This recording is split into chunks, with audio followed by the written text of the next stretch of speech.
अस्सलामु अलैकुम। बिस्मिल्लाहिर्रहमानिर्रहीम।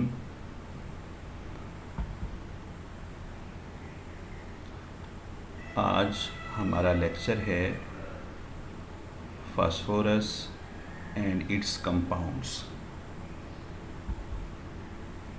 फ़र्स्ट ऑफ़ ऑल हम फास्फोरस के मुतालिक चंद मालूमात स्टडी करेंगे कि ये 5th ए ग्रुप ओल्ड स्कीम के मुताबिक, जबकि 15 ग्रुप न्यू स्कीम के मुताबिक सेकंड मेंबर है। फर्स्ट मेंबर जो कि नाइट्रोजन है को आप ऑलरेडी स्टडी कर चुके हैं। फास्फोरस का नाम एक यूनानी ज़बान के लफ्ज़ से बना है जिसका मतलब है लाइट बियरिंग, रोशनी पैदा करने वाला। नाइट्रोजन के बरअक्स ये आज़ाद हालत में नहीं मिलता। ज़्यादातर ये मादनियात की शक्ल में पाया जाता है और इसके मशहूर तरीन जो 2 मिनरल्स हैं वो बिल तरतीब फास्फोराइट यानी कैल्शियम फास्फेट और एपेटाइट हैं। दोनों के नेम यानी कॉमन नेम्स और फार्मूलाज आपके सामने हैं और ये शार्ट क्वेश्चंस में भी अक्सर व बेशतर पूछ लिए जाते हैं। MCQs में भी इनका काफ़ी अमल दखल है। प्लांट और एनिमल टिश्यूज़ का जुज़्वे लाजिम है और इसी तरीके से प्लांट और एनिमल्स की ग्रोथ में भी इनकी खासी अहमियत है। सीड्स में यानी बीजों में, अंडे की जर्दी में, नर्व्स में, दिमाग में और हड्डी का गूदा यानी बोन मैरो के अंदर ये बिलउमूम तौर पर लेसिथिन की हालत में पाए जाते हैं। लेसिथिन एक कंपाउंड है जिसको इख्तिसारन चैप्टर 14 के अंदर हम देखेंगे।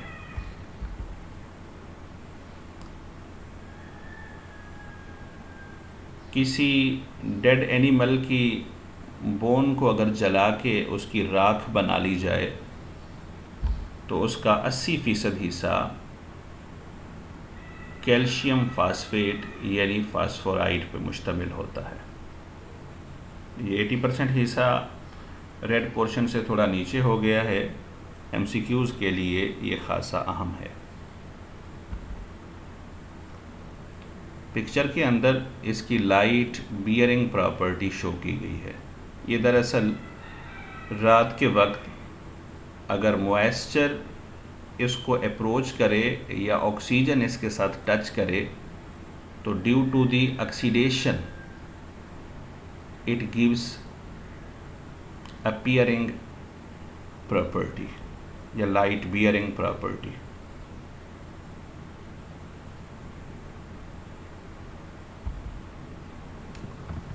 एलोट्रॉप्स ऑफ फास्फोरस, कम से कम 6 किस्म के एलोट्रॉप्स फास्फोरस के नोन हैं, जिनमें से हमने 3 अदद एलोट्रॉप्स को यहाँ पे देखना है। फर्स्ट वन है वाइट फास्फोरस। ये निहायत रिएक्टिव है, जहरीला है, वोलाटाइल है, वैक्सी है और जर्दी माइल सफ़ेद कलर का है। बेंजीन और कार्बन डाइसल्फाइड में हल हो जाता है लाइक डिज़ोल्व लाइक प्रॉपर्टी के बायस, क्योंकि ये सॉल्वेंट्स भी नॉन पोलर हैं और फास्फोरस भी। इसकी एटॉमिसिटी 4 है, जबकि इसका structure tetrahedral. Boiling point 280 degree centigrade है। इस टेम्परेचर पर ये अपनी एटॉमिसिटी को बरकरार रखता है, मगर जो ही इसको 700 डिग्री सेंटीग्रेड से अबव टेम्परेचर मिलेगा, इसके मॉलिक्यूल्स टेट्रा एटॉमिक से टूट के डाई एटॉमिक मॉलिक्यूल्स में कन्वर्ट हो जाएंगे।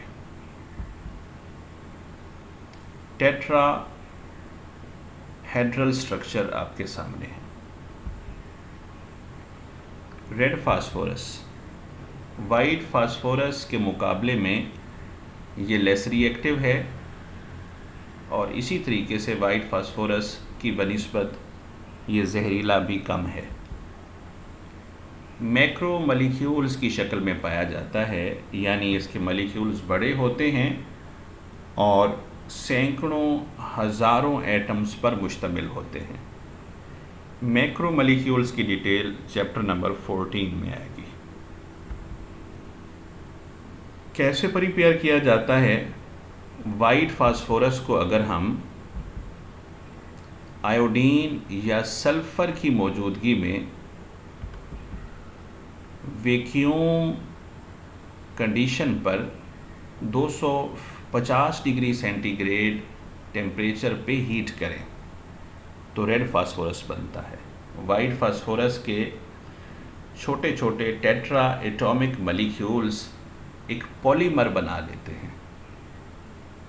आयोडीन या सल्फ़र बतौर कैटलिस्ट यूज़ होता है,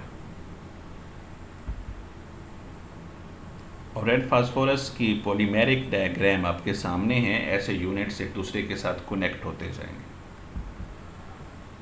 और पाउडर फॉर्म के अंदर इसकी शक्ल और इसका कलर आपके सामने। थर्ड एलोट्रॉप है ब्लैक फास्फोरस। ये बकिया फास्फोरस के एलोट्रॉप्स की बनिस्बत आम कंडीशंस में काफ़ी क़याम पजीर होता है, यानी ज़्यादा स्टेबल होता है। इसको रेड फास्फोरस से बना सकते हैं। अगर हाई प्रेशर और हाई टेम्परेचर पर रेड फास्फोरस को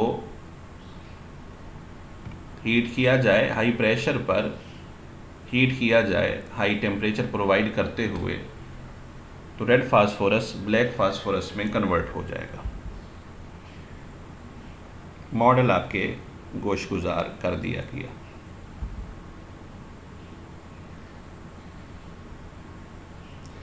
halides of phosphorus.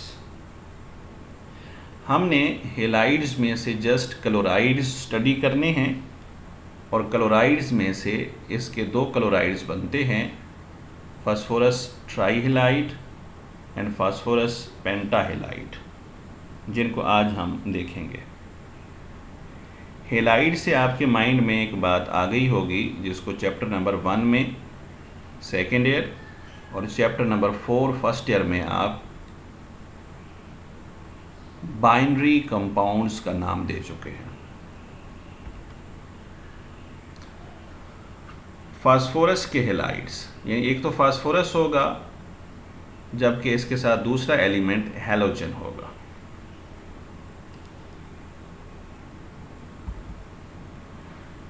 Phosphorus trichloride PCl3, इसकी तैयारी कैसे की जाती है? फास्फोरस को अगर ड्राई क्लोरीन के साथ कार्बन डाइऑक्साइड के इनर्ट एटमॉस्फेयर में रिएक्ट कराया जाए, तो कार्बन डाइऑक्साइड खुद रिएक्शन में पार्टिसिपेट नहीं करेगी, ये जस्ट मीडियम प्रोवाइड करेगी। और ये सारा अमल हम रिटोर्ट के अंदर करते हैं। नतीजतन हमें फास्फोरस ट्राईक्लोराइड लिक्विड हालत में मिलेगा। रिटोर्ट का ओल्ड मॉडल आपके सामने है। ये मोस्ट राइट साइड पे इसको जब हीट किया जाता है तो ये इसका जो लंबूतरी हालत है, हमें इस साइड से वेपर्स मिलते हैं जिनको एंड पॉइंट पे लेफ़्ट साइड पे निहायत ठंडे बर्तन के अंदर दाखिल किया जाता है तो वेपर्स दोबारा लिक्विफाई हो जाएंगे। लेटेस्ट मॉडल दूसरी डायग्राम में नीचे शो किया गया है। दूसरा तरीका ये है कि फास्फोरस को थायोनाइल क्लोराइड के साथ रिएक्ट कराया जाए, SOCl2 के साथ, तो हमें फास्फोरस ट्राइक्लोराइड मिलता है, जबकि सल्फ़र डाइऑक्साइड और सल्फ़र मोनोक्लोराइड इस रिएक्शन के अंदर बाई प्रोडक्ट्स हैं। प्रॉपर्टीज़,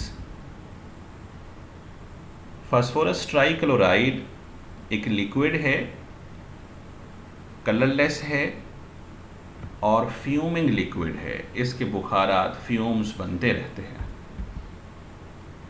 बॉइलिंग पॉइंट इसका 76 डिग्री सेंटीग्रेड है, जबकि फ्रीजिंग पॉइंट काफ़ी कम है, -112 डिग्री सेंटीग्रेड।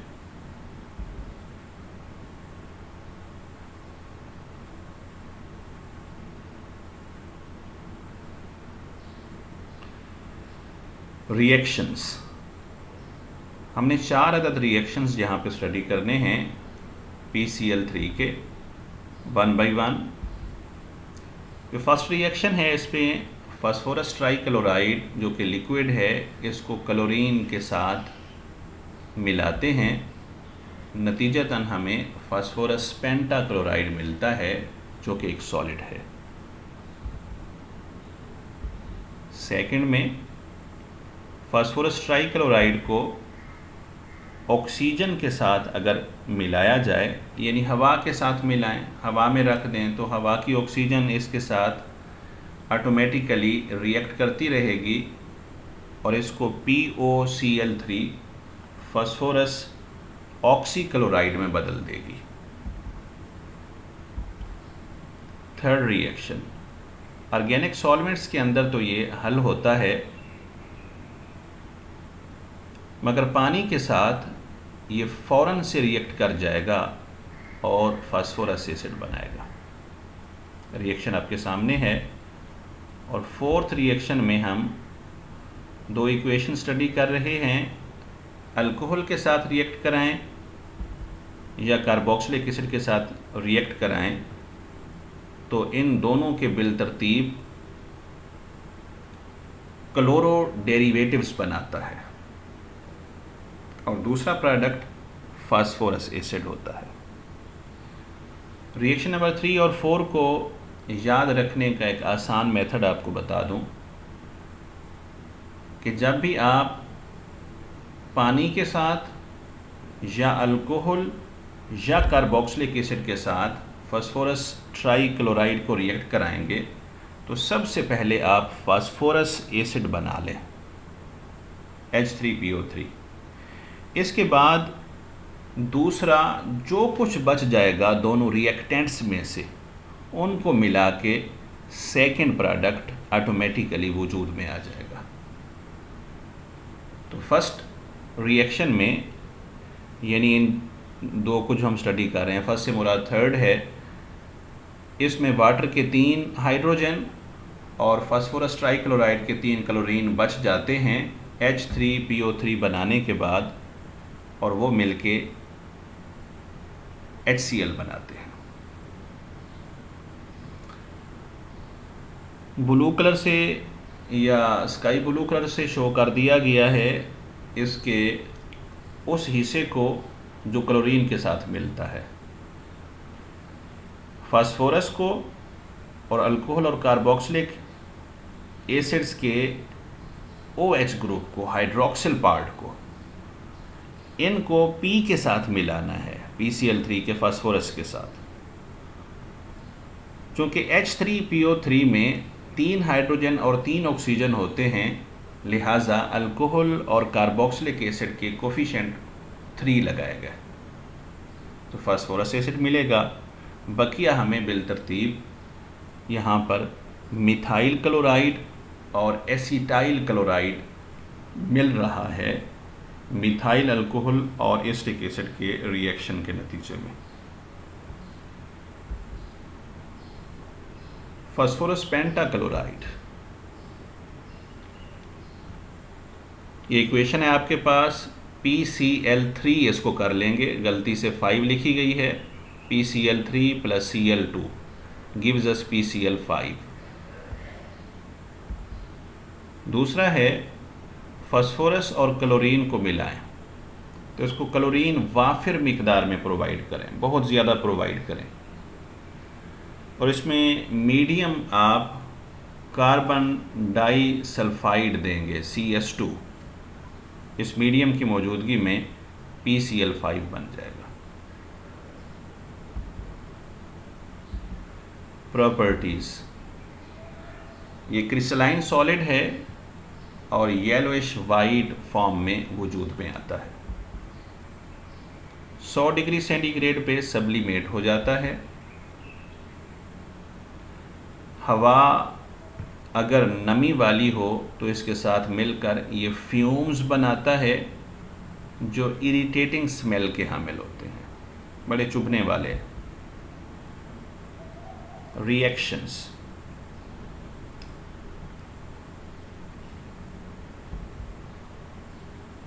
हीट करने पे ये डिकम्पोज हो जाता है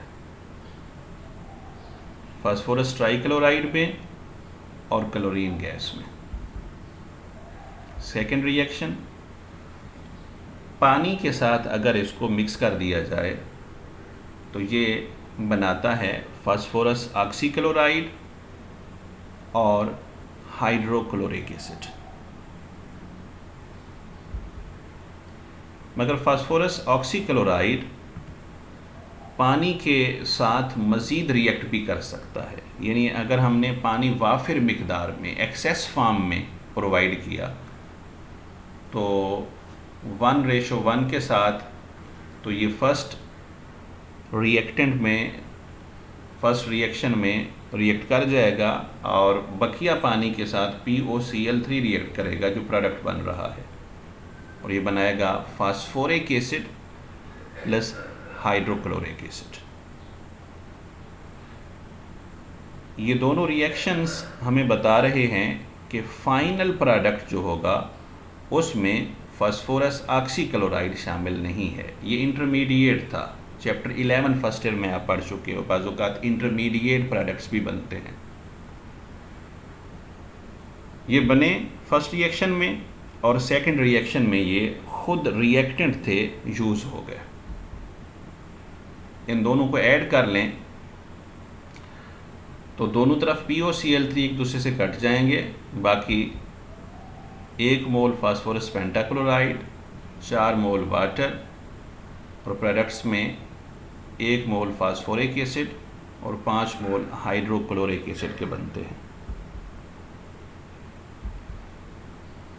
मेटल्स अगर PCl5 के साथ रिएक्ट करें तो PCl5 मेटल्स को उनके क्लोराइड्स में बदल देता है, जैसे मैग्नीशियम, कैल्शियम, जिंक वगैरह। यहाँ पे एग्जांपल आपके सामने है, zinc plus PCl5 gives us ZnCl2, zinc chloride plus PCl3। इसमें एक बात याद रखेंगे आप कि PCl5 में जो फास्फोरस के साथ 5 बॉन्ड्स क्लोरीन बनाती है, इसमें 2 बॉन्ड्स वीक होते हैं, वो जल्दी टूटते हैं। PCl3 बनती है साथ Cl2, और वो Cl2 ही मेटल को उसके क्लोराइड्स के अंदर कन्वर्ट कर देगी। ओके जी, अल्लाह हाफिज़।